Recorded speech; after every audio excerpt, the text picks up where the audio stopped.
രാജാവായ ക്രിസ്തുവിന്റെ രാജ്യത്വ തിരുനാൾ ആഘോഷിക്കുകയാണ്.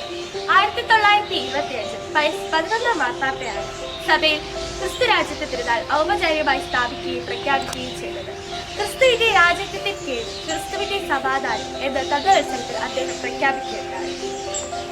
വളർന്നു വരുന്ന ഭൗതികതയുടെ പിടിയിൽ അകപ്പെട്ട് സഭയുടെ സ്വാധീനം ജനഹൃദയങ്ങളിൽ കുറഞ്ഞു വരികയും മതപൗരോഹിത്യ വിരുദ്ധ ചിന്തകൾ ഉയർന്നു വരികയും ചെയ്തപ്പോഴാണ് പാപ്പ ഈ തിരുനാൾ സഭയിൽ ആഘോഷിക്കാൻ തുടങ്ങിയത്.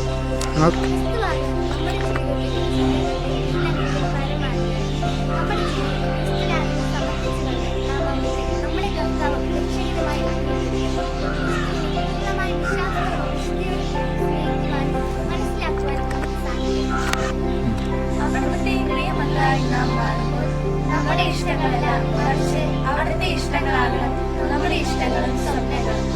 ഏവർക്കും ക്രിസ്തുവിന്റെ രാജ്യത്വ തിരുനാൾ ആശംസകൾ.